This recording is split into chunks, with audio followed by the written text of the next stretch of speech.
પાનખરની આ ઋતુમાં નર્મદાની વનરાજી કેસુડાના કેસરી રંગે રંગાઈ છે। આ ફૂલો પ્રકૃતિની શોભા વધારી રહ્યા છે, સાથે જ સ્થાનિક મહિલાઓના જીવનમાં સમૃદ્ધિના રંગ પણ ભરી રહ્યા છે। જોઈએ કઈ રીતે કેસુડો આજે મહિલા સશક્તિકરણનું પ્રતીક બન્યો છે। પાનખરની ઋતુ બેસતા જ જ્યારે પ્રકૃતિ પોતાની લીલોતરી સમેટી રહી હોય છે, ત્યારે નર્મદાના વન વિસ્તારમાં કેસુડો પોતાની અનોખી સુંદરતાથી વનરાજીને જીવંત કરી દે છે। સ્ટેચ્યુ ઓફ યુનિટીના સાનિધ્યમાં ખીલેલા આ કેસરિયા ફૂલો માત્ર પ્રવાસીઓ માટે આકર્ષણનું કેન્દ્ર નથી, પરંતુ સ્થાનિક આદિવાસી બહેનો માટે રોજગારીનું માધ્યમ પણ બન્યા છે। હોળી ધૂળેટીના પર્વમાં કેસુડાનું વિશેષ મહત્વ છે। આજે જ્યારે કેમિકલયુક્ત રંગો ત્વચાને નુકસાન પહોંચાડી રહ્યા છે, ત્યારે એકતાનગરની નર્સરી ખાતે કાર્યરત મહિલાઓ કેસુડાના ફૂલોમાંથી ઉત્તમ ગુણવત્તાના હર્બલ સાબુ બનાવી રહી છે। કેસુડાના જે સાબુ છે એ ગરમીના ટાઈમ આપણે ઉપયોગ કરી શકીએ। એ સ્કિન એલર્જી માટે અને બોડીને ઠંડક આપે એના માટે છે, અને બાળકો માટે ખાસ છે કે ગરમીના ટાઈમમાં આપણે ઉપયોગ છોકરાઓ માટે વાપરી શકીએ।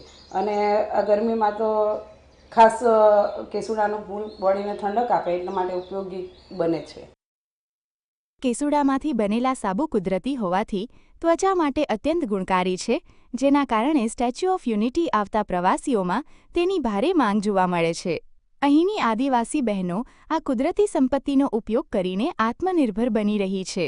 આજે ઘરે બેઠા કેસુડાના સાબુ બનાવી તેઓ વાર્ષિક 2 થી 2.5 લાખ રૂપિયાની આવક મેળવી રહ્યા છે।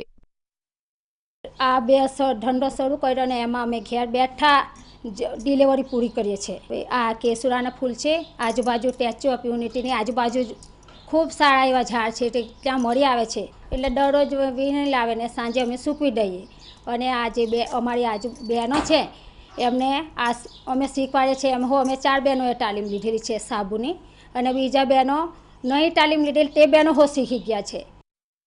નર્મદાનો કેસુડો માત્ર વનની શોભા જ નથી વધારતો, પરંતુ મહિલાઓના જીવનમાં આર્થિક સમૃદ્ધિનો રંગ ભરી રહ્યો છે। કુદરતી સંસાધનો અને કૌશલ્યના સંગમથી બનેલા આ હર્બલ સાબુ આજે પર્યાવરણ જતન અને રોજગારીનું સર્જન કરી રહ્યા છે। રફીક ડણીવાલા, GSTV નર્મદા।